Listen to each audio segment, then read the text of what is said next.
My brown skinned brother. What's popping? Can you hear me? Yes, sir. Let me check if one sec. Okay. Is are you hearing me through this mic? Yeah, it sounds like it. Okay, awesome. All right. What's up, bro? Dylan, man, just trying to actually do stuff instead of just playing games all day. It's really difficult. Yeah, yeah. I mean, that's kind of these are unprecedented times, man. Where like whatever you got to do to pass the time and Yeah. get by. Like it's not like I'm playing shows and making money either. So like I feel bad sitting around, but at the same time, like I can't really do anything to make money. But Yeah, so it yeah, is what it is. yeah, man. Well, first of all, fuck, congrats on getting married. Thank you, thank you. Appreciate it. It was fucking crazy. I didn't expect. I mean, neither of us wanted, to do that during the quarantine. But Yeah, what was that like? Because you said that it was a Zoom wedding, right? So was everyone just like on on Zoom witnessing? a lot of our family and friends, well, my family, because they Yeah, live here, were on Zoom, and some of our friends who also don't live here were on Zoom, and then we had her family over um, at the venue. It was just her mom, dad, and brother, yeah, and brother officiated, so it was like really small, and it was just at an Airbnb, yeah, nothing, no big deal. Um, so yeah, it was weird because but at the same time, I have no gauge because I've only been to one wedding in my entire life. yeah. So I don't. Maybe they're all like that. Who knows? Yeah. No, I feel you. Uh, well, that's good. I mean, so it wasn't weird at all? No, no, it was dope. It was honestly so easy to manage because there were so little people. Right, We'll have a big one, next year, right. just to make up for the lack of people at this one. Yeah. I think that'll be like a massive headache. I know, man. I always think about my girl and I have been together for 6.5 years, and we haven't tied the knot yet. But like, I always think about what that would be like to plan our wedding because she has so many friends, and I don't have that many friends, believe it or not. But I do have like family, and I'm just thinking about all the things that we'll need to do to plan the wedding and oh God, I feel like I want to hire someone now just thinking about it. I think I want to hire someone too, just because like I don't care about like a lot of it. Like I want it to look good, obviously, but like I Yeah. don't care about like detail, like that in depth of like details. Like, oh, like do you think our flowers should be vanilla or eggshell white? Yeah. Yeah. I Yeah. can't. I don't know. I'm so bad at making aesthetic choices and shit like that. I don't Me know. too, bro. That's yeah, that's definitely more of my girl's Yeah. realm, you know. It's like anytime there's like a wedding related like service, it's always like upcharge like three times. Right. Like if you were just getting flowers for like just to have them, it'd be cheap. But since it's Yeah. a, it's like It's super. like, do you want to have a nice wedding or do you want to retire? Like you can choose one or the other. Can't have both. Yeah. Exactly. Well, that's dope. Is your wife Indian? No, she is white as they come. She's from California. Okay. Um, and she's from Orange County. So I met her in college, uh, like 6 years ago. We've been together for like 6.5 years or so Oh as well. shit. Okay. Um, I met her in college in California, and then we moved to Austin together later. Got you. Got you. Got you. Um, well, bro, yeah, I mean, so how does going back to your background, like how does an Indian American even start rapping or start making music? I don't even really consider you like a rapper. Like you're definitely a better rapper than most rappers I know, but when I listened to your music before we started working on our project, I was like, oh shit, like he's super good at melodies. Like the music is almost like pop, you know what I mean? Yeah, I think, you know, I always tend to lean towards pop whenever I'm doing some sort of singing or melodic element to it, just because I think if it's not catchy, like people off rip are not gonna like really fuck with it. Right. Uh, for me, I like a lot of catchy pop music as long as it's good. Like I like quality catchy pop music. Like I don't know, I think Bruno Mars, you know, Justin Timberlake, Yeah. uh, you know, any of those cats. And so I think that's, you know, places like that I definitely find influence in how they make, you know, things sound really catchy but not like corny. And that's really all I'm trying to, you know, try to do my whole life with my music. And then the rapping was just kind of like a byproduct really. I started listening to hip hop when I was like 13. Hmm. I tried rapping and then I, you know, would stop for like a year or so, not focusing on it. And then I would Hmm. come back to it. So it'd be like singing, rapping. And it would just, you know, over time, I guess I worked on both of those crafts. Um, And was that just because you enjoyed the melodic part, or you just enjoyed making like more melodic yeah, pop music? yeah, I think so because like melodies, there's so much, you know, so many ways you can go about a melody as Right. opposed to flow. There's only, as of now, there's only so much you can do over a certain type of beat, right? Yeah. That's why so many rappers now are like sing rapping, Yeah. right? Because it opens up the, you know, the the limits, like the, you know, Hmm. there's no ceiling with you know, singing a lot of the time, even over rap beats. And that's why people like Lil Durk and Drake and stuff have been so successful. um and you know, Lil Uzi Vert, Yeah. uh, Thug. You know, there's just a something to be said about melody over hip hop that's Yeah. just, you know, captures a totally different vibe. And rapping is its own animal that I think, you know, to be really fucking good at, it takes so much more time Right. than than singing. So that wasn't something I always focused on. Yeah. Starting I will only say this though, in my experience, because I've worked with a lot of lyrical rappers who don't do the singing, rapping thing in the past. right. And I have the utmost respect for artists and rappers who can be super lyrical and technical with their bars, because that, like you said, that is a whole different skill set. But at the same time, sometimes I found it a little bit challenging to just make the music a little more dynamic because they weren't able to incorporate melodies into their vocals. And Yeah. so that was always kind of my one knock against working with just like straight lyrical rappers, is like, okay, there's a limit to like how creative we can get with this on our own without bringing in outside help from like vocalists or singers and stuff like that. Some point when you're listening, if you're not like into rap, like you're Yeah. gonna be boring. You know, like Yes. I try to show people like, you know, Doom, or like, you know, if I'm trying to play some Black Star, you Yeah. know, uh, sometimes my wife will be like, I don't really fuck with this shit. Honestly, like I'm not Yeah. keeping up with like the words, you know, if I'm not like fully attentive Yeah. and listening to the narrative, all that sort of shit, you have to be into it to care about that shit. You got to be a hip hop head.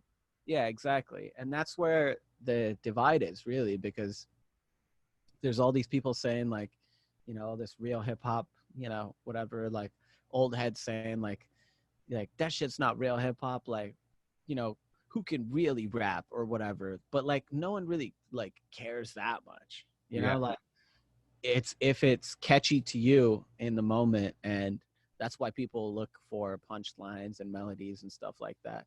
I think incorporating all three of those things is, you know, where you're going to succeed. That's why Drake is so huge. I mean, I Bro, hate I was just gonna say that's why Drake changed the game. Because prior to Drake coming out, I don't remember really any rapper who was able to do both and still make it sound good and have a catchy song, but still have bars Yeah. and make it feel like hip hop at the same time. You know what I mean? He just blended those two sounds together so well. And after Drake, like, spawned a whole generation of singer rappers. Everyone who's doing the like the auto tune crooner shit that people are doing right now, though auto tune was kind of made popular by T-Pain, I feel like the singing aspect of it was all Drake's doing. Oh, And totally. people would argue that Kid Cudi did it first, but I don't think Kid Cudi was making the same type of music Drake was. Drake made it like he made pop rap, I think. Yeah, yeah. I definitely credit Drake for creating that wave. Yeah, Um, it's wild. Yeah, it's pretty crazy, bro, to see where we're at now compared to back then. I mean, so much has changed. I know, and I think people are. I always hear people say that they're upset with the state of hip hop. I've heard that every year since like Right. 2002 that they're like, hip hop is dead or whatever. Like, Yeah. you just maybe you're just not listening because there's a lot of people out there still just rapping without any melodies. I mean, Denzel Curry, you Yeah. know, you could take your pick, Joey Badass, fucking JID. There's so much out there that aren't veering that singy way. Right. There's a lot of them. Yeah. Um, but I think people will always hate on something that's like new and, Yeah. I mean, that is kind of the wave. I get how people are frustrated that a lot of stuff kind of sounds the same. I mean, I hear it every day. Like, people are sliding in my DMs and sending me emails all day with shit that kind of sounds the same, like offsprings of, But Lil wasn't Uzi. that way in the '90s? Like, wasn't it that way when Wu Tang was popping off? Everyone Yeah, was like 89 BPM beats and like yeah, going crazy over them the same sort of way. yeah, They got sick of it then, and they were like, "Wow, Grandmaster Flash was way better than these fools." And like now it's happening all over again. It's the same shit. yeah, yeah, exactly. Um, but yeah, man, how does, like, so when you were, how long have you been making music for, roughly? Like 9 years or something. No, longer. How old am I right now? Oh, I'm 27. Forgot. I think it's been like, holy shit, it's been a while. It's been like 12 years now. Oh, damn. It's been a long So time. So when you were making music, like, did your parents, because I know how Asian parents are, man. It's like, fuck. They all just want you to go to school, get your degree, become a doctor, a lawyer, whatever. Uh, were your parents not like that? At first, they were skeptical. Uh, Right. I, and so what they did was they were so proud of me when I made my first like beat and like and like rapped over it that they were like, this is amazing, like you should keep doing this. And then at one point I was like, no, you don't get it, like this is all I'm going to do. They were like, no. They like laughed and they were like, there's no way that this is and that makes sense. Even back then there was no SoundCloud, there was no you Right. know Spotify wasn't even a thing. Like we were downloading shit on LimeWire and all that stuff. Yeah. um, I think they were skeptical at first, and then they were like, all right, we'll take a more studious route. So they sent me to the US to study music. Oh, So, shit. I could, get a degree in music production and then maybe get a teaching degree and become a production teacher or whatever. Somewhere along the line, started skipping class, making tapes, and, though they weren't happy about it at the time, Yeah. I think they saw the potential and they supported me wherever they could with my music. So I got a good luck of the draw. I got great parents that have been supportive. Man, Uh, I applaud your parents, man. That's pretty rare in the Asian community for. they're really progressive too. They're very forward thinking people, and I That's love it. dope. Yeah, my family's tight. Shout out to my family. That's dope. Were you a good student in school? No, I was, bro. I wasn't even like that bad either. I just wasn't like good. Like I was okay. Like if you asked teachers about me, they would be like, "Oh yeah, that Indian guy," and like that's all they would remember. Is it because you just didn't care? Yeah, I just didn't. I couldn't. Every day, like in my head, I was either thinking about like, "Oh my god, I'm so nervous. I look like a nerd," or like, "Oh my god, I'm sitting 5 feet away from a girl," or like thinking about music or some shit. I was just always nervous in school, and I was never cool or any of that shit. So I was just too focused on how I appeared to other people, and how to socially be cool with everyone and shit. I was too focused on that shit to care about Well, school. I feel like the thing is when you're in high school or even middle school, that I feel like everyone is like that. Like everyone is literally just thinking about what other people think about them and just trying to like fit in somehow. It's just like some groups just automatically find their tribe easier than other kids. And I find, no disrespect to white people. I love white people, but like white people tend to find their tribe and their groups a little bit easier on some levels. Um, I didn't have any like brown friends or anything like that. Like I knew a couple brown kids at my school, but I mean, we wouldn't be friends just because we were brown either. yeah, Have anything in common. Like I didn't really like the dudes. yeah, I wasn't like trying to be friends with them just because they were brown. The white kids that I was friends with would like do really fucked up shit to me, and like I thought it was like I used to pretend like it was funny just to like be cool with it or whatever. yeah. But looking back, that shit was mad fucked up. I don't know why I was friends with those kids. They used to call me the N word all the time, Damn. and yeah, it's really fucked up, dude. And it's like that's not even racially accurate. That's a bad slur. And they would make fun of like my lunches and all that sort of shit. So I've never really like had friends in middle school or like actual friends. I just had people that I tolerated, I guess.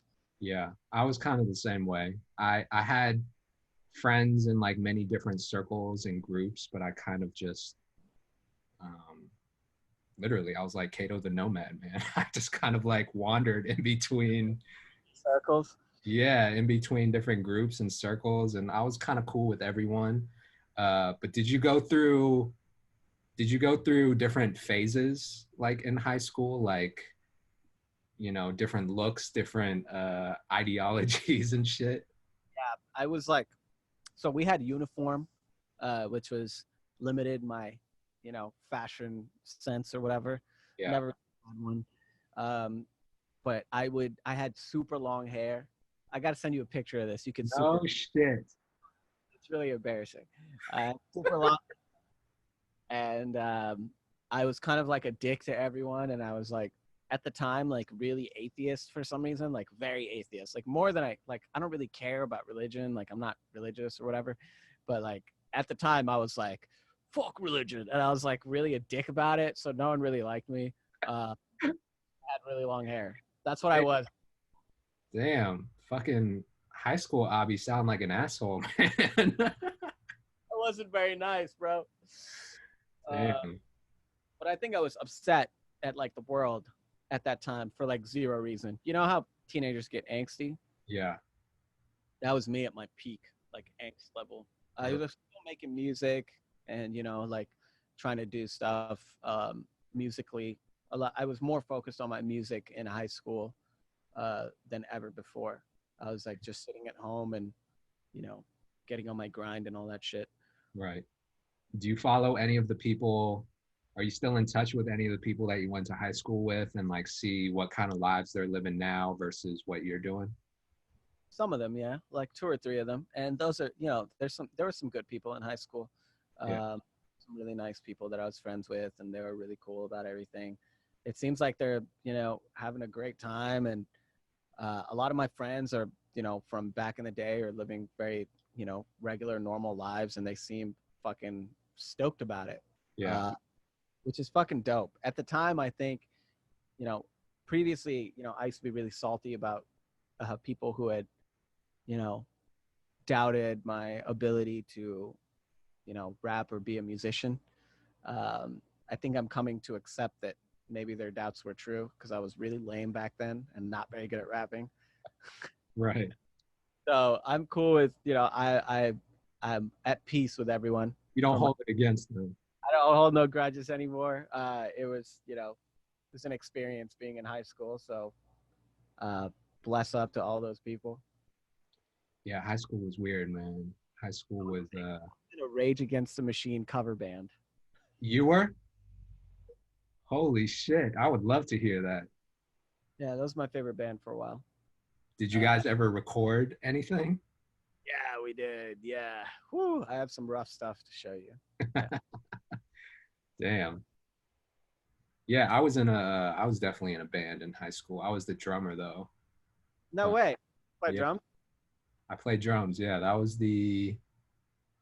was like pretty much the first instrument that I picked up. My dad signed me up for drum lessons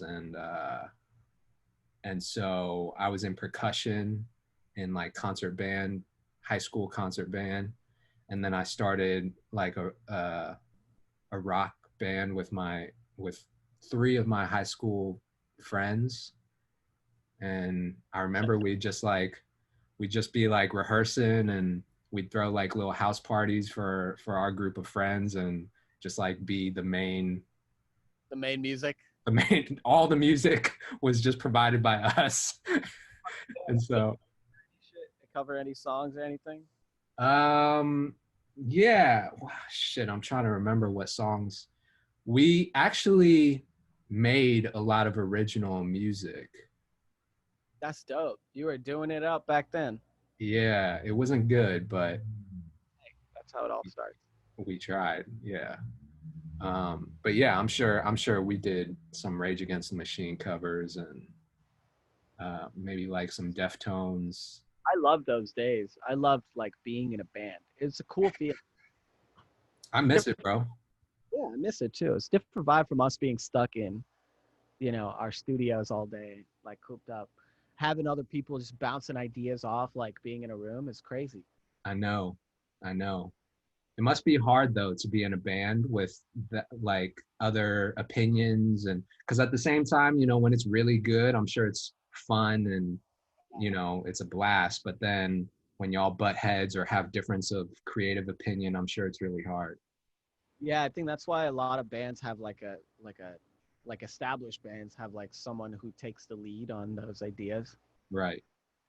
But yeah, that was always difficult too. Is like, I think it should be this way. No, I think it should be this way.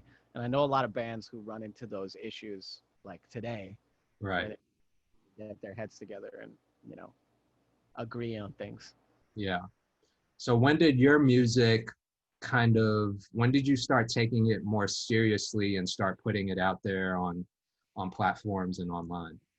I released my first thing on platforms. It was an EP called Beginning EP, and I released it in 2014. It Mhm. was my capstone project for college. Our capstone was that we had to create a project of work, and I made like 4 songs, 5 songs, and I thought they were really cool. So I just uploaded them via like DistroKid or Record Union, um, and I just threw them up, and then people started listening to it, and then I started to take it seriously. Because before then, I was only on SoundCloud and Bandcamp, and though I had got some looks on those pages, like, I wasn't generating money from it. And Right. then Spotify rolled around. That was my first thing. So I got into Spotify relatively early, around 2014. Uh, Mm. Throwing stuff up on there started to make me take it more and more seriously. I think 2014, I started, I was like, okay, maybe this will, really start to kick off. Because mind you, at this point, I've been making music for about 6 years, and Yeah. like nothing fruitful had come of it. Um, then like 2015, I dropped another one, Where Are My Friends? And that one started to pick up a lot of steam. Um, and so I was like taking it more and more seriously. Then when I dropped Marbled, I knew I was going to be a full-time musician. Mm. That was like 2018, right after I moved to Austin. So that relatively recently then, 2018. Yeah. And you know, I was always taking it seriously as far as like the process of making music is, but we both know that there's way more Yes. than just making it. Yeah. Yeah. So was it because of the feedback that you were getting from people that made you take it more seriously and see the path that you were on? Yeah. I couldn't like, I mean, once I put music out there and there's people like messaging me on Instagram like, "Hey, like I'm a random person, like I really like your music." You know, that was crazy. And then the live shows too. The first live show I ever had with real fans come to it was here in Austin. And I played at like a tiny bar in 2018 or 2017. Um, and I had like 20 or 30 people come out, and they came out to, you know, tiny little bar in Austin, and it was just 20 to 30 people, and I was just so excited. Like I'd never experienced something like that in my life, like real random strangers listening to my music. um, and then of course I was just like, okay, this is it, like we're doing it. 2 years down the line, you know, we're like selling out 500 caps or whatever, and that's the kind of shit that keeps me going is the fans. Yeah. Oh, Yeah. And were you nervous in the beginning? Like were you a shy kid? I know I was. Like when I first started making music, I was rapping over my own beats and doing the same thing that you were, just going out to like local open mics and shit. Kato spit bars, what is this? Yeah, I got bars, bro. We'll battle rap at the end of this or something. But yeah, I was like a super shy kid. I just remember being so nervous for my first couple shows. Were you the same way? Yeah, I was kind of nervous, but I've always been, I've, I was always nervous to show people my music. Like to be like, hey, I make music, you should check this out. Like I'm still nervous to do that. Like I never do that to anyone. Um, but when I'm on stage, it's kind of different. I feel like there's like a beast inside me, an attention whore inside me Hmm. that craves that presence and that spotlight. So I'm not really nervous on stage. I'm mostly just nervous, like, you know, about my music in general. I'm like shy when I like meet people and like introduce myself as a musician, more so than I am on stage. Right. Because you kind of tap into your element on stage. Yeah, I don't know. I've never really been nervous about like speaking in front of people or like, you know, speaking in front of large crowds. I'm not really like afraid of crowds or anything like that. I played my first show. I played at the Talent Quest at like 14 years old. So I like got it all out, all like the nervousness, and like people started cheering because they thought I was good. I've never really been like that nervous since then. Wow. I don't know what it is. Superpower. Yeah. Yeah. Um, But I get fucking nervous, man. Like when I show people my music, like what they'll think of it, or like, you know, if but someone's that's listening. normal. I feel like every creative, even outside of the music industry, if you're, a painter or if you do anything creative, like it's a really kind of personal thing Your to baby. open, yeah, like to open yourself up to judgment from other people. um because you just start thinking about the worst, like what if they don't like it, what if they tell me I suck, like all your insecurities kind of manifest when you share your art with someone. So I think that's normal you know That's wild. I didn't I I don't know how I don't know how I'm gonna ever go into a writing session or anything. And ever, I've never been in a writing session, by the way, where I'm like writing with like for someone else. Yeah. A lot of people do that. The thought of that makes me want to throw up. I can't imagine being in a room and like suggesting ideas to people who are like musicians. Yeah. Like it's way too shy to do that shit. Right, right. I feel you. You uh, probably times. You've probably been in writing sessions, producing sessions. yeah, maybe a couple times, but honestly, I prefer being in the studio with people that I know and trust and consider homies or friends, because I just find that that's the most organic environment to create to be creative, period, you know?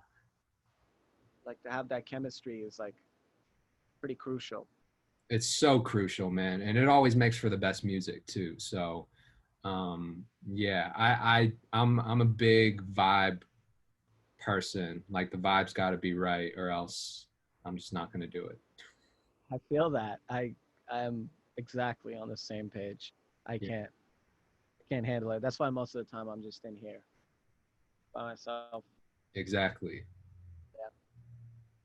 So fast forward, bro, like okay, so you start putting out your music, 2018, you decide pretty definitively that you're going to be an artist. Um, and now like was there one song or one project, because right now you're sitting at over 1 million monthly Spotify listeners, which is pretty crazy. Like that's impressive for an independent artist. Thank um, you, man. Shout out to the fans. They're crazy. They're the ones, you know, running the numbers up. but I was think there a song or a project that did it? Sex and Drugs, I think, was like the pivoting point for where my career sits right now. Because that brought in most of the people that were, you know, outliers or not, or like on the fence about my music or didn't know who I was. That gathered a lot of people who had no clue who I was. Um, that song and the rest of that album, Marbled, were, you know, really crucial to, they were the biggest launching pad I've had so far. And, you know, that's what I try to do every single time I release a project is build myself a launching pad to grab the ears of those who, you know, are not, or like don't even, might not even know who I am. And I think Marbled was great for that because we talked about this, right? Like the pop aspect of it, you know, there's some rap songs on there. There's some songs where I rap on there more so, but it's a pop album. Yeah. And I think that's where I succeeded in grabbing everyone's ears is because I got people who are on the fence about hip hop in general. And then I have people who like hip hop who already like hip hop. Mhm. So I think when you blend genres or, you know, you open your, and, you know, I wasn't trying to do any of this on purpose. I just like those types of music. Mhm. And it just so happened and that's the way it turned out. And so when you blend genres or you know, I think I was breaking more boundaries with that album than I ever had before at that point. And I was trying out new things and like taking massive risks. Um, there's a couple songs on there that aren't even like, that have nothing to do with hip hop. They're just like rock songs, you know, on that album. And those are some of people's favorite songs. Mm. I think taking those risks really, really paid off because what did I have to lose at that point, you know? Right. Right. Like, you know, you can't be sitting at 100,000 monthly listeners so concerned with your self-image and the way you appear to other people that you're not able to take a risk or like break out of your own limits for your own, you know, authenticity or, you know, integrity or whatever. You know, have Right. fun, make music that makes you happy and just drop it. Did you expect that song or that album to do as well as it did? No. So it was completely just you were making the shit that you wanted to make and it just took off. Yeah. Wow. Uh, yeah, it's really just I was making the shit. And you know, that's not to say that that's not me saying go ahead and make your own, make whatever you want to make and it'll work. Cause a lot of the time it won't. It's like timing and like, you know, the way you execute it, the people that listen to it, when you release it, how you release it, all that sort of shit, you know, every single factors into it. But I think that the start of a career that is worth continuing is making stuff that you want to make. Hmm. I agree 100%. And I think it's interesting that you said um, that you kind of stepped outside of your comfort zone and tried different things and experimented and it paid off. Because I think a lot of times, especially now, right, especially in hip hop, you know, we see it. We hear a lot of the same type of stuff because I think people have the impression that if they make something that's riding the wave of what's already popular, then they'll automatically by default become popular too. But it's usually the opposite of that, like trying different things and, you know, stepping outside of your comfort zone and not doing what's popular. But still, it has to be authentic, Yeah. right? Like you don't want to like try to fake be different at the Right. same. It's complicated because like, you know, you tell people to be yourself and like be different, but at the same time, I don't want you to be like, I'm not telling people to go like, man, like, you know, don't use any trap beats or like, don't use any auto tune or like any of that sort of shit. You know, like, do what you think is most authentic to you. And if you're having trouble finding out who you are or, you know, where you sit musically, that's what everyone's dealing with. And that's just some shit that takes time. Mm, You know, if you come right out the gate with like one of the most authentic, you know, popular, amazing like sounds that no one's ever heard of, then like props to you. You're like Kendrick Lamar or some shit. But right. people go through that phase where they're, you know, trying to find where they sit musically. Mm-hmm. Is that something that you did on that album, like prior to making that album, or in the process, I guess, of making that album? Were you still discovering your voice as an artist? Yeah, and I think I'm still doing it. You Yeah. know, uh, and there's probably categories that you could put me in that, um, you know, would make more sense to people where it'd be like, oh yeah, he makes, you know, alt hip hop or he makes indie hip hop or whatever. But I think the best practice is to try to break those boundaries each time and, you know, try to make what you feel at the time instead of trying to keep up with what people like that you released or what you think people are going to like when you release, um, and just more, you know, what is you. I think that'll literally keep changing and you'll keep redefining yourself with every release. Mm-hmm. That's and whoever's not down for the growth as a fan, it's okay. You know, Right. they can listen to the stuff you released before. Right. Not a Right. Okay, so you put that project out. It starts to do well on Spotify, on streaming platforms. Um, your monthly listeners starts to go up. Like, were labels calling? Like, were they hitting you up, or you were still just staying independent? really licensed that album through Tommy Boy Records in New York. They did like Method Man and a couple of other acts from New York at the time. Yeah. So I had licensed the album through them. I got a couple calls and a couple emails about like opportunities and stuff, but nothing concrete. Nothing like, hey, like we're trying to sign you, blah blah blah.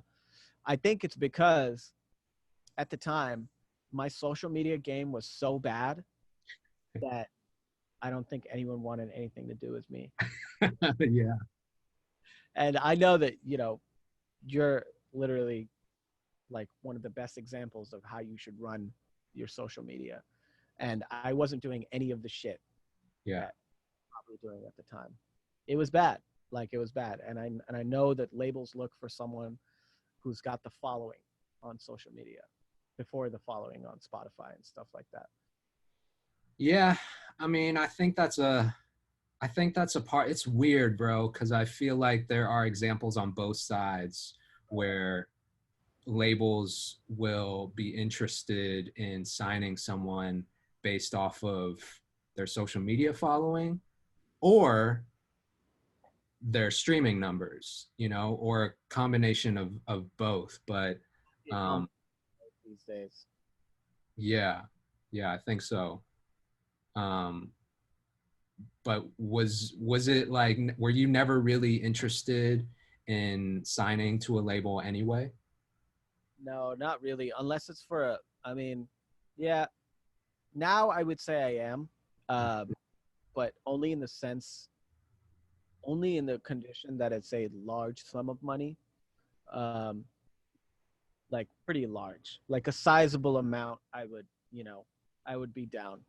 And that's not to say that, I What's don't. large? Like seven figures? Like, I would say, damn, how many figures is? Yeah, I would say like I wouldn't go below 1 million, yeah, mainly because you're not gonna see any of that. Like this is my music, like I'm not going to see any return on any of the stuff once you start taking money from someone for music that you're about to release. Like you're not going to see any of that, like, because they're going to be recuperating, all the money they gave you from your royalties. right, Then only does the split start. So even if you sign a deal that's like 80-20 in the favor of you, and they give you $100,000, right? You're not going to see, and you probably know how this works, but you're not going to see any of the 80% until they recuperate $100,000 right, from all of your royalties. So really at that point, you've just released a project for $100,000. right. Because if they're giving you just $100,000, you're probably not going to make back $100,000 and then see your split within 4 to 5 years. That means you've just made $100,000 that has to last you 4 to 5 years. Mm-hmm. Which Exactly. means that if I have a project that I'm giving you and I need money to last me as long as your term states you're going to be profiting off of it or recuperating whatever amount of advance you give to me. I need that to make sense, because this is our livelihood, man. Like this is how we like exist. Like, Yeah. you know, this And then mic, the speakers and all that shit, royalties. I can't do that. comes the question of ownership, right? Is like, do they own that music from that point forward? Because then that's like an asset that you essentially created and don't own anymore, you know? So then then that, aside from just the whole advance and recouping, it's like in the future, if you don't own your masters, then that really kind of limits you in terms of like how much you can make off of your music. 1,000%. And it's not, and I'm not trying to demonize labels in any sort of way, like I like talking, talking shit about them every now and then because it's just a snaky industry. And I've run into a lot of, you know, not so good people at labels and some very nice and cool people at labels. Right. That being said, they're companies, right? So like it's a giant risk, like for them to, put money towards a human being based on the trust that they'll deliver a project that'll make all that money back. For them, that's a huge risk. So they're going to put all these stipulations in place to ensure that no matter what, whatever amount of money they give you, they're making that back. Of course. And they've been fucked, and artists have been fucked in the past. Yeah. So now they have all these sort of, like obstacles that prevent you from a quick cash grab and running away from it. One of those, like you mentioned, is them owning the masters, right? And people always say like never let anyone own your masters or whatever. At a certain point, once you cross the threshold of how much money they're going to give you, they're going to own your masters. They're going to own your masters like throughout the universe. Like they'll be able to do, it literally says in contracts, in perpetuity throughout the universe, which is Yeah. crazy. Yeah. It's That's pretty wild. wild. It's pretty wild. Um, yeah. Hire a lawyer, kids. Just Yeah. hire a good lawyer. You know? And don't be afraid of labels or distribution companies. There's a lot of like really cool indie labels out there who work for the artists and profit only to support the artists and are in the artist pockets. And there's a lot of even big labels that love supporting great art, but both of those come with risks. You can either do it all yourself, or you can you know go with someone who can potentially give you some help and a launch pad so you can be somewhat established. I'm not going to sit here and preach all that, fuck labels, shit. It doesn't always work for everyone. If you're a pop artist and you're going completely independent, like it might not work, you know? Yeah, that is true. That is true. I think, I mean, do you feel like you need a label? Because I would say that you're in a pretty good position, but I mean, that's just me as someone from the outside looking in. Um, but no one knows your needs as a musician, as an artist better than you. So understanding how the game works and understanding everything that you know now, like, do you think that you need a label? Uh, no, I think I just want one. You know, I'm I'm sitting here. Here's why I think I would need one. Um, for for like a big album release or like a big project, like some shit that's that I'm working on. Um, is because I'm doing everything. Like I'm not even shitting you. Like everything from the mix, and I have like a homie in Seattle who helps me out with the mastering. That's pretty much it. Yeah. All that shit, like even when my graphic designer gets done with it, I have so much OCD that I have to like go into the Photoshop file and like fix things up. And like I'm running my social media. I'm responding to fans on like 4 different, like social platforms, like on a daily basis. And then I have my live streaming. Mhm. I have, you know, fucking cats to feed and a wife. Like I'm starting to run out of time. And I really want a situation in which I'm just making the music. Right. For that situation, it'd be great to have a team behind me, an artist manager, a project manager, someone who just takes care of everything, and then a day-to-day guy at the label. So if anything's fucked up or anything goes wrong, I can just hit him and be like, "Yo, what the fuck?" You know, Right. I need more people to yell at. You know, I feel bad for Eric because I just always yelling at my manager, but I need more people to yell at. Yeah. Hire an intern, man. You can yell at them all you want. I gotta do that. Yeah, it's a lot to handle, like an artist project to handle completely independently. I think people will find themselves pretty stunned at how difficult it is to do it all yourself. It is, man. It's a lot. I mean, it's a lot just to get to any level of success as uh as a music creative. It's hard, man. Like, yeah, most people are not going to have those teams. Most people are going to do it the way that you and I have been doing it up to this point, which is like handling an ungodly amount of stuff on your own until you find people to step in or you sign to a label and they provide you with support and stuff. And they'll provide you with people that can do like little things. Like, like Right. I'm posting something, like I should have posted today at 12 p.m., but I didn't have anything to post and I didn't plan it the night before because I had other shit to do. And like, then at like 11:54, I was like, fuck, I got to post something. And I'm like, you know what? Far too lazy. Like I'm sick of being stressed out the entire day. I'm gonna take a break from posting today. But if I had someone managing that shit, it would have been done. Yeah. You can get a lot more done by having the right team for sure. I agree. And for some people that's needed. For some people that's not. Some underground acts maybe they don't need like a crazy graphic design guy, or maybe they don't need like a crazy visualizer. Maybe their whole image is that they don't even have social media, or like look at MF Doom. Like Mhm. there's different routes to all of this. And it all depends on who you are and what you're trying to do with your music. Very true. Very true.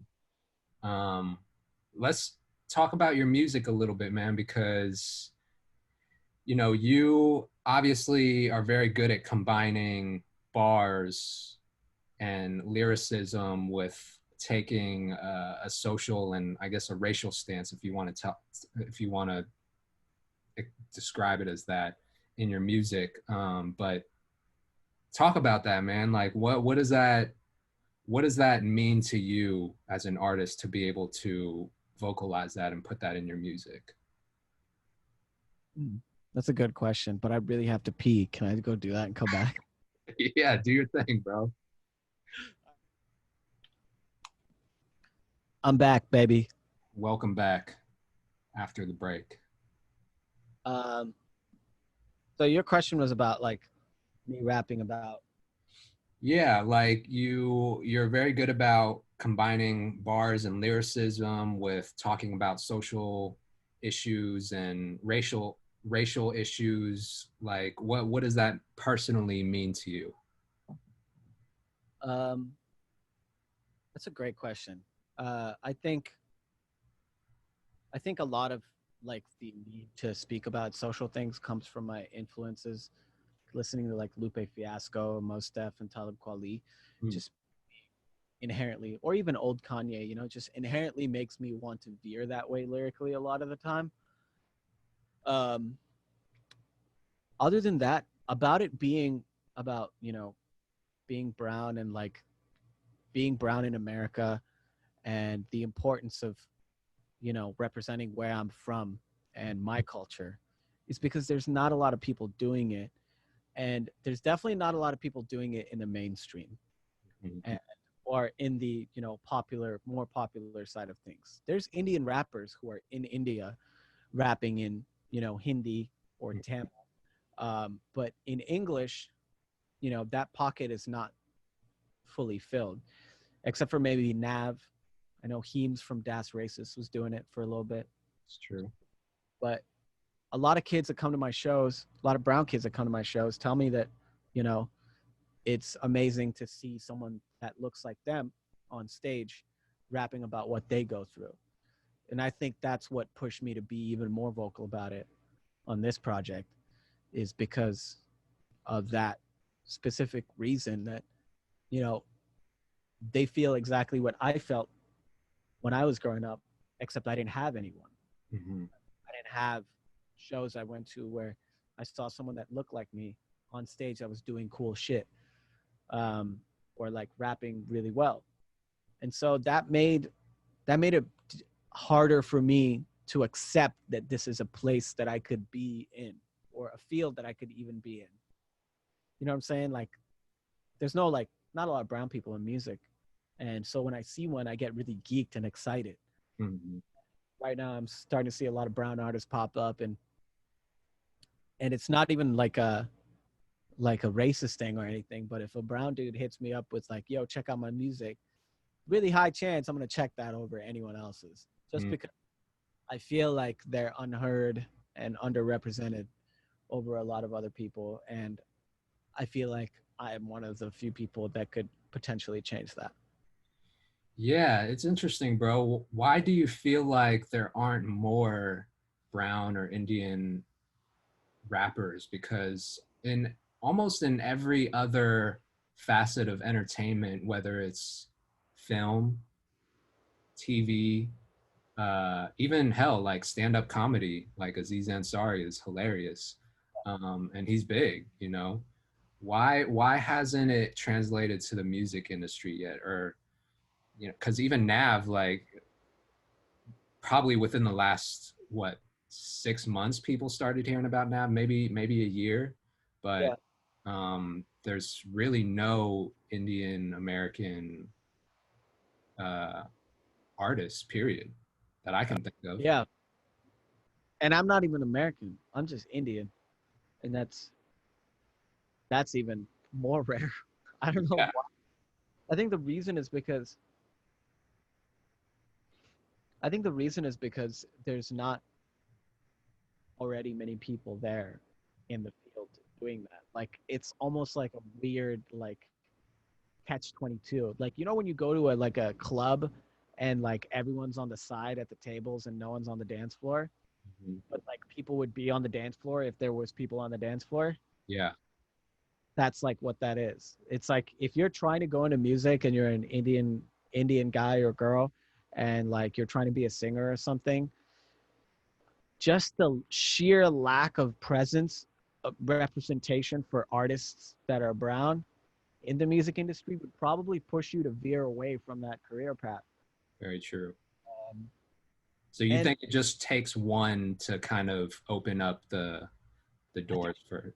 it will take quite a few.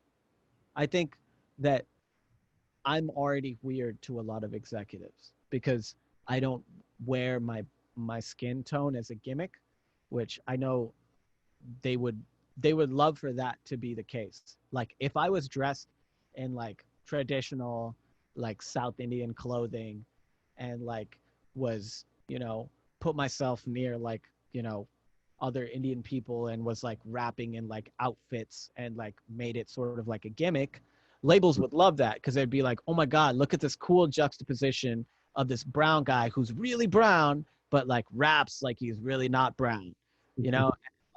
They would love to, put that and then make that like the marketing and like package that in that way.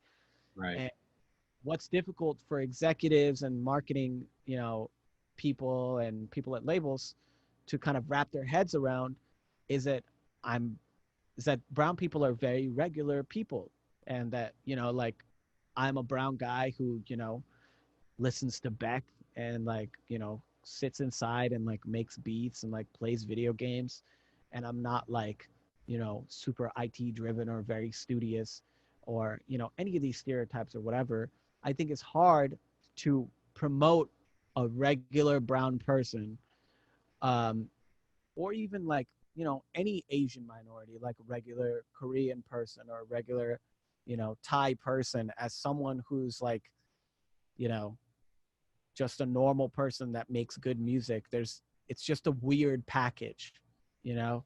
Yeah. It, I feel like people think that that won't work, and I feel like a lot of people won't get it or will think that's strange. So I think there has to be quite a few people that have to break these boundaries for these different minorities so that they can step in and be represented for who they are and not be, glorified for their culture or use their culture as sort of like a gimmick or some sort of like marketing scheme. And that's my biggest pet peeve with that sort of stuff is I feel a lot of Indian artists out there right now need to kind of use their Indianness to promote themselves in order to be heard when they're really just regular, people, or even like they're Americans, they're like third generation Americans born here, like they're just, normal. There's no, hardcore fucking, there's no package, there's no marketing around that can make it digestible to American masses. Yeah. No, that's very true. And it's interesting because as an Asian American myself, we see uh we see BTS doing like huge numbers finally here in the States, but for a long time, like Korean Americans have been trying to break into the American music market for the longest time, for generations, and they were never really as successful until now because of BTS. But it's like, but they're a K-pop group, and it's not hip hop. It's very packaged. I won't say that it plays to like any, Asian stereotypes, but they are a boy band. And Yeah. so, I don't know. It's just like interesting to see that. No, that's totally what I'm saying. It has to be packaged that way. Like it can't be digested at like the same way like a Tame Impala can. Like Tame Impala is just a fucking guy, and he looks like he smokes cigarettes and like drinks PBRs.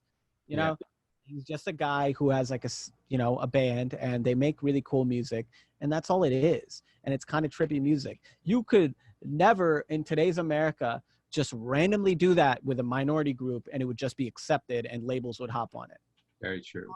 Like it's not that there's like it's like internal it's like an internal thing. It's like the refusal to digest something that's not of the norm because you're not exposed to it. Like we both know that Asian Americans and that Asians lead very similar regular lives, though some cultural differences. Most people in America not really aware of that. Hmm. I think that's why you're saying that even like Korean musicians, they've had, who do we have? Okay, we have Dumbfounded, right? We had Dumbfounded back in the day. He was freestyling. He's Jin going. Jin was like kind of pre. Yeah. Yeah, that was the thing. I know Year of the Ox. Yeah. Uh, They're dope. Shout out to Year of the Ox. Year of the Ox, they're fire. I think they're very underrated.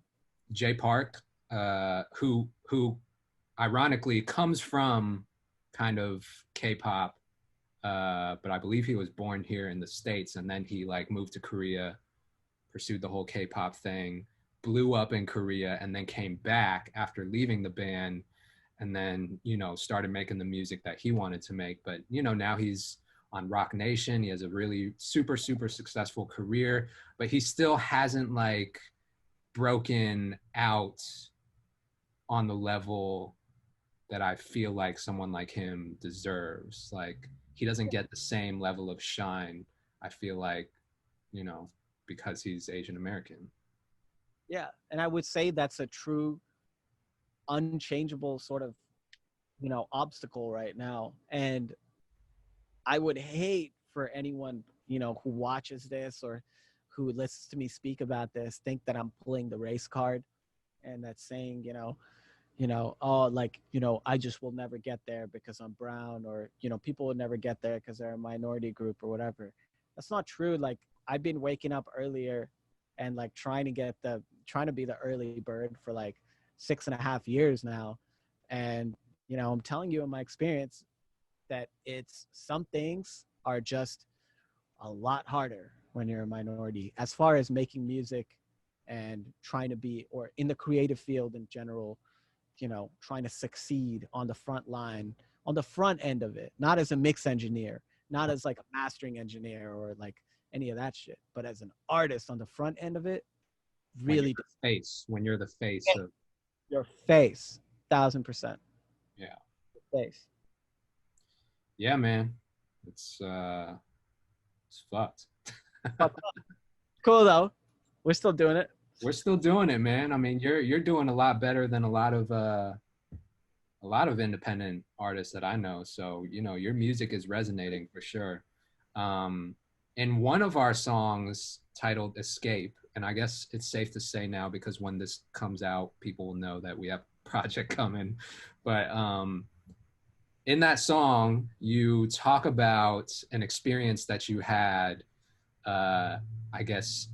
I believe you said in LA with a label exec or someone from a label, and that situation like didn't really, it rubbed you the wrong way. We'll say that. Man, I told you I wasn't bitter, but I'm bitter about that shit. Talk about it, man.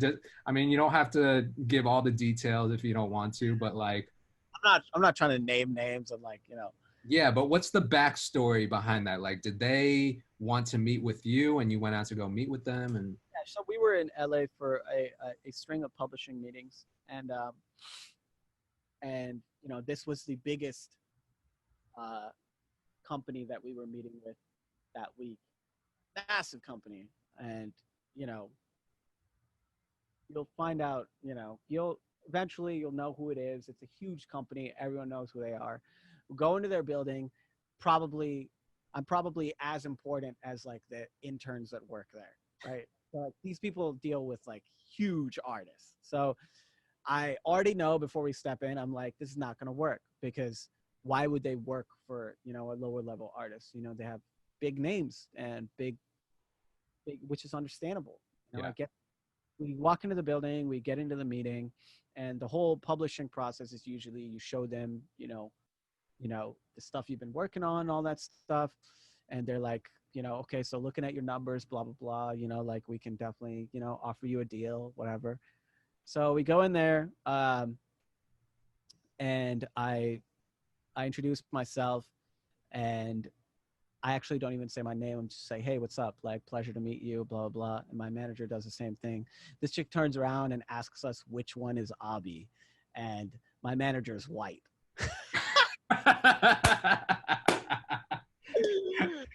Oh, shit. Right off the bat, it was not great. And then, I played the demos that we've been working on, some really like out there stuff, and then some really mainstream catchy stuff. And she wasn't paying any attention. She was on her phone the whole time. And if you're a creative, you know that when you're trying to show someone a song, they're like looking on their phone. The disrespect, man. The level of disrespect. And it's your only job. Like, you're only... All she got to do is just sit there and pretend that she's listening. Even if she's not into it, like, she can at least pretend that she's listening. And then and tell me you don't like it. Like, seriously, like, if you don't like it, just tell me, like, you don't like it. So I felt that was so disrespectful. I feel like the biggest disrespect you can give someone is to visibly just be like, I don't care. I don't care, you know, like, and so that really upset me.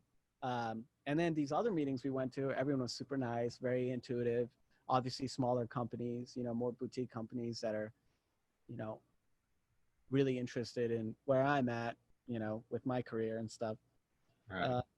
So that was that was like the experience that was one of the experiences that made me want to write stuff like I did even more on this project.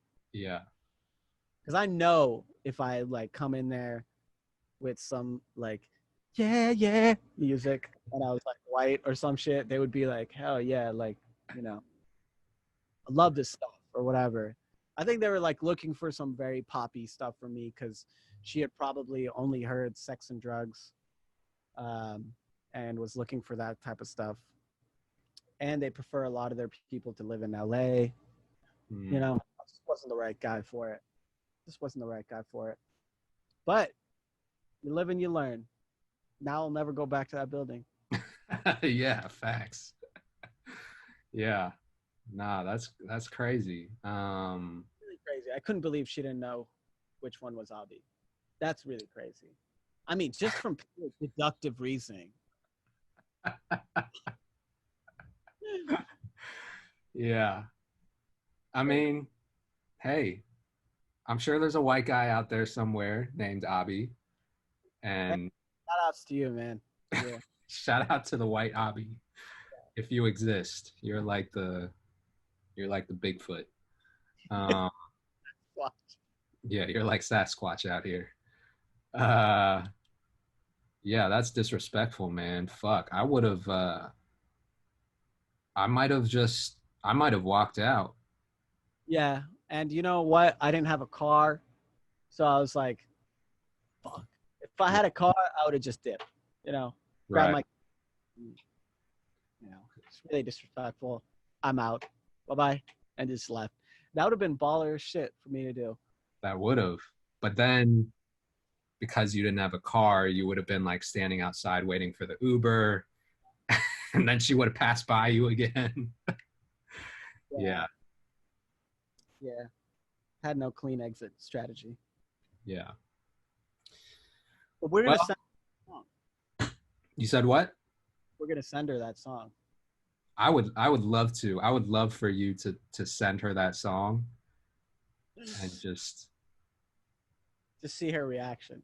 yeah, or better yet, get another meeting with her and like play the song for her and see if she knows who you're talking about. Um, but yeah, I mean, we got a project, man. We got a really, really dope project. The most excited I've been about something in a long time. Really? Long time. Yeah, and I've been working on my solo music too, but you know, I was doing a lot of singing over the past year, and you know, I started to get burnt out of like the melodies and stuff. Yeah. And I was like, fuck, man, I want to rap. And Yeah. just And you perfect. did that. You did that on this album, bro. You rapped your ass off. And it was, I mean, it was a fun project for me to make because I don't really have too many opportunities to really lock in. And granted, we didn't even record any of this in the same space. Like it was literally because of Yeah. COVID, just sending files back and forth, sending beats back and forth via email and text. But like as soon as I heard the first song that you sent over, which I think was Boppin', Yeah. um, like I knew right away that I wanted to be hands-on with with the project. So it Oh was yeah. fun. It That was beat, I heard that beat, that I was like, damn, that sounds like in my old apartment, I have a dryer that sounds exactly like that. And I always tried to sample it, but it never worked out. And when I heard that, I was like, fuck, that's the dryer beat. So, the driver beat. Yeah, yeah. Shout out to my boy Danny. Danny's one of my producers, and shout uh, out to you. yeah, he's super dope, man. But yeah, as soon as I heard that track, I was like, holy shit, this is an artist that I know that I can make dope music with, but it's gonna require me to be hands-on. And I love making projects like that. Because it's more fun. I don't I love that I finished, you know, the demos and sent them over, and then you had the beats kind of like, and then you kind of deconstructed them, and then like made them fit around the vocals. That's really what tightened it up. And listening to them now, like I've been listening to them on repeat, and every bar just hits hard, and every beat drop is perfect.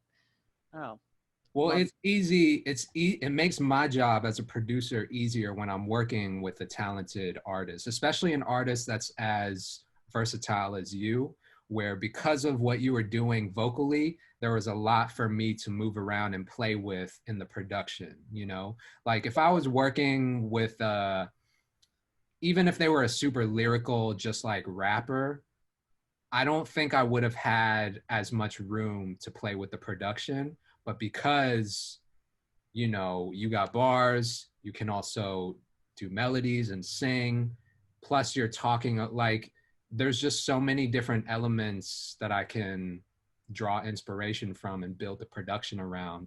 And that's what I heard with Boppin. I was like, oh, okay, this is one of those artists that I can get really creative with on the production. So Sounds and stuff, like even in Escape with like the mic off and like the effects that were in the back. yeah, That's, yeah, man. It's just good. It's just good chemistry when it comes together and it's on a roll. You should just keep working with that person. I truly believe in that. I love single producer projects. Like yeah, that. I think every time someone sticks with a producer throughout a project, like Kanye with, you know, maybe a Black album, and like, you know, No ID with Logic's latest album, I think it takes it to a different level because there's just two heads at play. 100%. Yeah, I agree. I'm a big fan of that. Big fan. Well, let's do more. Yeah, no, I'm down, bro. Anytime, I'm with it. Once the shit's over, we can physically do it as well. Yeah, actually lock in the studio and work, you Makes it, know. I'll bring the guitar. Yeah, that would be crazy. Yeah, I can't wait to do a session again where it's actually more than just myself. Yeah, I mean it might be a while, but It'll make it happen. yeah. But I'm excited, man. I don't know if we should even mention, I mean, we're going to be dropping the project in, A did we month? say October? Yeah, Yeah, October 14th, I think. The project. October. Yeah. So I'm excited to just put it out and get the feedback. And Yeah, I want to see what people think about this. My fans are going to be confused, but you excited. think so? I think that I think the ones that were listening and really excited about the previous singles I dropped Yeah. are first going to be really confused, but at the same time very surprised because I don't think I've ever gone this hard before, Mm. and I don't think I've ever had anyone produce for me or produce like make tracks. Like this is my first producer collab.